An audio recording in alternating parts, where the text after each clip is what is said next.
کا مقصد کہ سبھی کو فیض پہنچے، میں چراغ رہ گزر ہوں، مجھے شوق سے جلاؤ۔ حضرت تشریف لائیں اور اپنے ناصحانہ کلمات سے ہم تمام سامعین کو محظوظ فرمائیں۔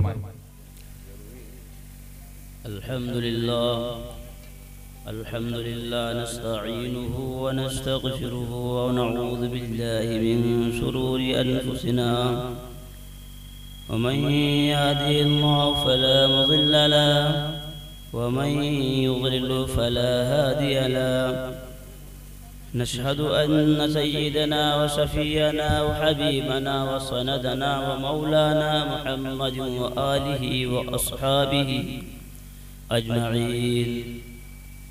أما بعد فأعوذ بالله من الشيطان الرجيم. بسم الله الرحمن الرحيم. يا أيها الذين آمنوا قوا أنفسكم وأهليكم نارا.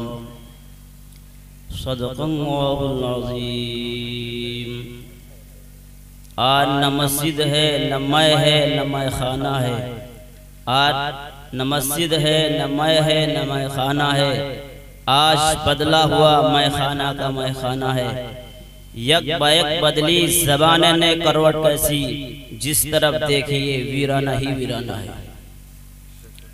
معزز سامعین کرام اور محترم حضرات،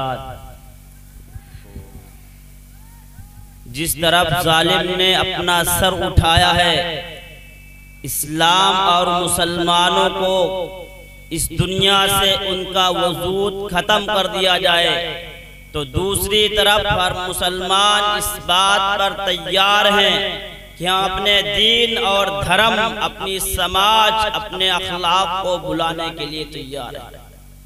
معاشرے کے اندر، سوسائٹی کے اندر دن بدن جو برائیاں پھیل رہی ہیں وہ بیان سے باہر ہیں. ان برائیوں میں سے ایک برائی ہے اولاد کا نافرمان ہو جانا. تقریباً ہر ماں باپ کی شکایت ہے، ان کی زبان پر یہ کلمات ہیں کہ میرا بچہ میرے کہنے کے مطابق اور میری بات نہیں مانتا. یہ کالا دن اور سیاہ دن، یہ برا دن جو آج میرے سامنے آیا ہے، اس کی کیا وجہ ہے؟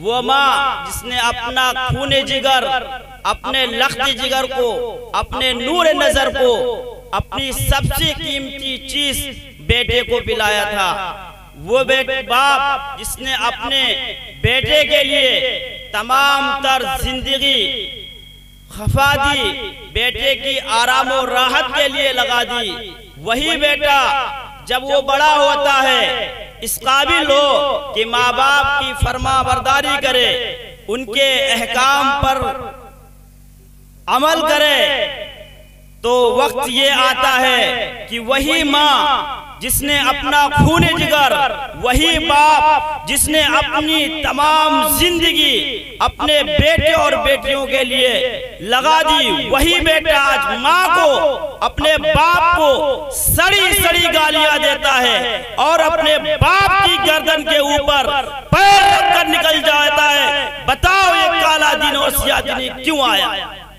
امت مسلمان کے اندر نوجوان طبقہ، خصوصاً نوجوان لڑکیاں، اگر لڑکا ایک خراب ہو جائے تو اتنی برائیاں نہیں ہیں.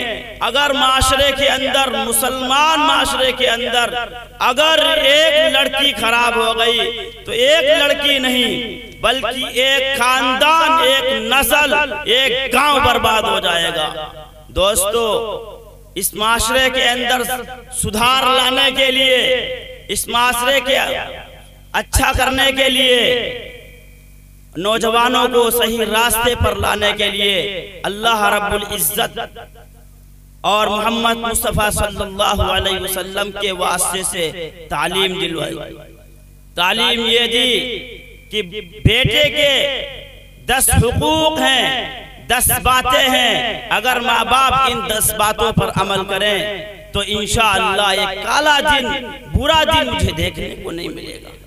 وہ 10 باتیں کیا ہیں؟ نمبر 1، کسی کے یہاں جب لڑکا کوئی پیدا ہو، کسی چیز کی خوشخبری ملے تب اس عجلت کے زمانے میں، جلدی کے زمانے میں لڑکوں کو لڑکی کا اور لڑکی کو لڑکے کا ایک دوسرے کا الٹا لباس کپڑا نہ پہنایا جائے۔ فقہائے کرام لکھتے ہیں اس کا ایک اثر پڑتا ہے، اور خوشخبری ملے تو ماشاءاللہ لا حول ولا قوت الا باللہ کے ذریعے خوشخبری دی جائے، تب بچے کے اوپر اس کا ایک اثر پڑے گا۔ کتنے ماں باپ ہیں جو ان الفاظوں کے ذریعے سے بچے کے ولادت کی خوشخبری دیتے ہیں، بلکہ معاشرے کے اندر یہ رواج ہے گولے پٹاخے کے ذریعے سے خوشخبری دی جاتی ہے، بتاؤ اس بچہ میرا فرما بردار ہوگا کہ نہ فرما برداری کرے گا۔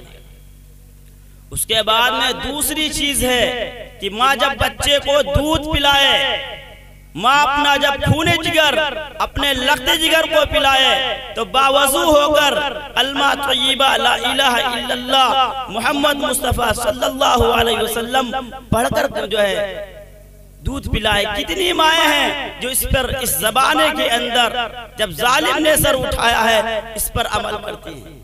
اس کے بعد میں تیسری چیز ہے تہنیک، اپنے بچے کی ہم تہنیک کرائیں۔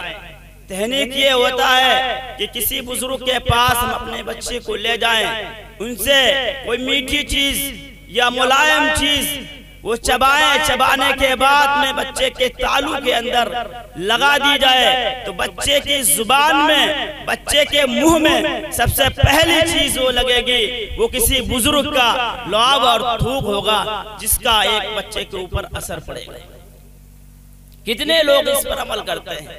اس کے بعد میں چوتھی بات یہ ہے، اس پر ماشاءاللہ ہم سبھی حضرات کا عمل ہے، وہ یہ ہے کہ اذان و اقامت بچے کے کان میں کہی جائے، اس میں عمل ہے۔ اس کے بعد میں پانچویں چیز یہ ہے کہ بچے کا عقیقہ کیا جائے۔ عقیقہ عقون سے مشتق ہے، 7ویں دن بال سر کے مونڈھے جاتے ہیں، اس وجہ سے عقیقہ کو عقیقہ کہتے ہیں۔ فقہائے کرام نے اس کی کئی حکمتیں اور علتیں بیان کی ہیں، اس میں سے ایک علت یہ ہے کہ جس بچے کا عقیقہ کیا جائے گا کل قیامت کے دن وہ بچہ اپنے والدین کی سفارش کرے گا، کہے گا اللہ رب العزت سے کہ میری امی جان ہے، کہے گا یہ میرے ابا جان ہے، اے اللہ میرے ابا کی بخشش فرما دیجئے۔ کس وجہ سے؟ اس وجہ سے کہ میرے ابا جان نے میرے لیے عقیقہ فرمایا۔ اس کے بعد میں چھٹی چیز یہ ہے کہ بچے کا ایک اچھا سا نام رکھا جائے۔ معاشرے کے اندر یہ مشہور ہے کہ عامتاً لوگوں کے ذہنوں میں، دماغ کے اندر یہ بات ہے کہ نام کا اثر بچے کے اوپر پڑتا ہے، یہ بات مسلم ہے، لیکن ابو داؤد کی روایت ہے، روایت کے اندر یہ بات پکی اور ٹھکی ملتی ہے۔ کل قیامت کے دن جب انسان اس دنیا سے رخصت ہو کر ہمیشہ کے گھر میں جائے گا تو اللہ رب العزت حساب و کتاب کے لیے جب بلائے گا تب اسی نام سے پکارے گا جو اس کا نام ہوگا۔ اسی وجہ سے علماء کرام لکھتے ہیں کہ لڑکوں کے اور لڑکیوں کے دونوں کے نام اچھے رکھنا چاہیے۔ اب دوستو سوچئے، اپنے دماغ پر زور ڈالیے، اگر میرا نام لڈو ہے، اگر میرا نام پپو ہے، اگر میرا نام گڈو ہے، اگر میرا نام ٹنٹو ہے، تب کل قیامت کے دن اللہ رب العزت آپ کو بلائے گا، کہے گا اپنا حساب دو۔ جب آپ کا نام سنت کے مطابق نہیں، آپ کا نام سیرت کے مطابق نہیں، دوستو تو آپ کا حساب اور انجام کیا ہوگا یہ آپ ہی کچھ اندازہ لگا لیجئے۔ اب پھر یہ بچہ جو ابھی معصوم ہے، جس کی تختی پر، دماغ کی تختی پر ایک لفظ نہیں لکھا ہے، کل چل کر آپ کو گالیاں دے گا اور آپ کو گلی سڑی سنائے گا تو کس کا قصور ہے؟ اس کے بعد میں 7ویں چیز یہ ہے کہ بچہ اس قابل ہو جائے، منہ چلانے لگے تو اس کو کلمہ طیبہ لا الہ الا اللہ محمد مصطفیٰ صلی اللہ علیہ وسلم سکھایا جائے۔ لیکن دوستو معاشرے کے اندر جو دیکھنے کو ملا ہے، بیٹا بھی کچھ نہیں کہہ پاتا ہے، منہ چلاتا ہوں کرتا ہے، لیکن باپ مائیں سمجھتی ہے میرا بیٹا نے جو ہے نانی جان کہہ لیا، باپ سمجھتا ہے بیٹے نے میرا نام لے لیا اب تو میرا بیٹا کامیاب ہے، لیکن دوستو چاہیے تھا بچہ اس قابل تھا ہونے کا ہے کہ اس کو تو کلمہ سکھانا چاہیے تھے اور توحید کی آیت سکھانا چاہیے تھے۔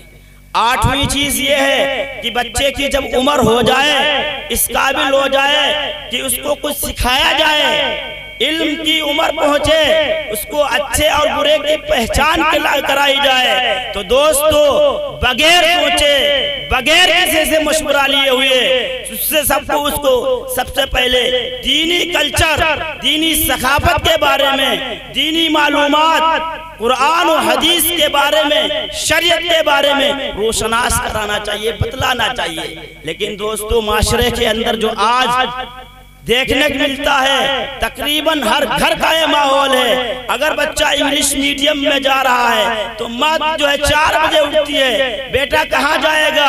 پڑھنے جائے گا، لنچ بنانا شروع کر دیتی ہے، اس کے بعد میں بچے کو جگاتی ہے، باپ اٹھتا ہے، نہ منجن نہ دتون نہ مسواک کچھ نہیں، اور گاڑی صاف کرنا لگتا ہے اور بچے کو لے جا کر ایسی جگہ لے جاتا ہے جہاں ایمان کا سودا کیا جاتا ہے، جہاں پر قرآن کے خلاف بغاوت کی جاتی ہے، ایک ایسے معصوم بچے کو لے کر جاتا ہے، بتاؤ اور بچہ برباد ہوگا کہ بن جائے گا؟ دوستو کبھی نہیں، اگر اسے دین نہیں سکھایا گیا، کلمہ نہیں سکھایا جائے گا تو یہ بچہ صرف نام کا عبداللہ رہ جائے گا، یہ بچہ صرف نام کی زینب رہ جائے گی، اسلام سے پھر جائے گا، مرتد ہو جائے گا۔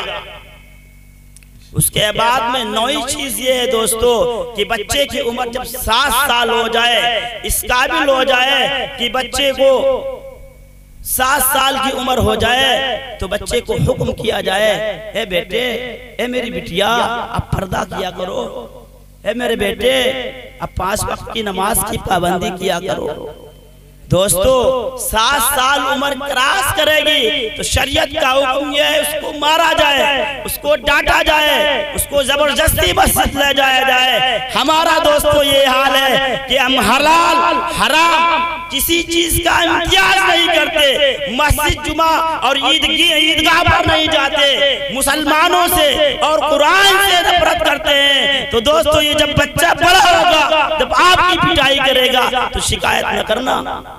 اس کے بعد میں 10ویں چیز جو ہے اور آخری بات یہ ہے دوستو، جب بچہ اس عمر کو پہنچ جائے، بچہ ہو چاہے بچی ہو، اس عمر کو پہنچ جائے کہ اس کا نکاح کیا جائے تو بغیر سوچے، بغیر اس کا کریئر بنائے ہوئے، بغیر کسی مقصد پہ لے جائے ہوئے اس بچے کا اور اس بچی کا نکاح کر دینا چاہیے۔ دوستو معاشرے کے اندر، سوسائٹی کے اندر اور مسلمانوں کے ہر گھر کے اندر زنا ایک ایسی حرکت جو پھیلی ہے، کوئی مرد ایسا نظر نہ آتا ہو جو زنا کے اندر مبتلا ہو۔ دوستو پیران پیر دستگیر شیخ عبدالقادر جیلانی رحمت اللہ علیہ لکھتے ہیں کل قیامت کے دن اللہ رب العزت نے ایک غار بنوائی ہے، اس غار کا ایک منہ ہے، اس کا ایک دروازہ ہے، اس غار کے اندر کئی میٹلوں کے سانپ اور بچھو ہیں، اور وہ سانپ اور بچھو اس کے اندر زہریلے ہیں۔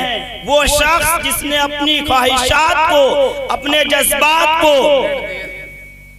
غلط طریقے سے پورا کیے ہیں، کل قیامت کے دن اللہ رب العزت اس غار کے اندر اس زانی کو ڈھکیل دے گا اور مماکی کے چھتے کے درہ بیک وقت ایک ساتھ وہ سانپ بچھو اس کو ڈسیں گے، پریشان ہوگا، دو چار ہوگا، پکار لگائے گا، کہے گا اے اللہ مجھے یہ کیوں سزا دی جا رہی ہے، میرے ساتھ یہ کام کیوں کیا جا رہا ہے؟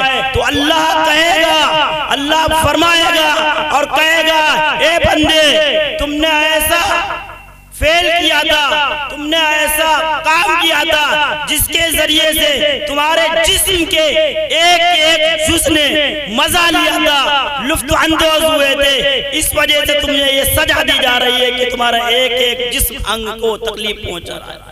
دوستو یہ 10 باتیں تھیں، اگر ہم اس 10 باتوں پہ عمل کریں گے تو انشاءاللہ میری اولاد، اس کو ماں نے اپنا خون جگر پلایا، باپ نے اپنی تمام زندگی اپنے بیٹے کے لیے نچھاور کر دی، تو یہ آپ کو کہنے نہیں ملے گا کہ میرا بچہ میرے حکم کے مطابق نہیں چل رہا ہے۔ اللہ رب العزت سے دعا ہے ان 10 باتوں پر ہم کو اور آپ سب کو عمل کرنے کی توفیق مرحمت فرمائے۔ وآخر دعوانا الحمدللہ رب العالمین۔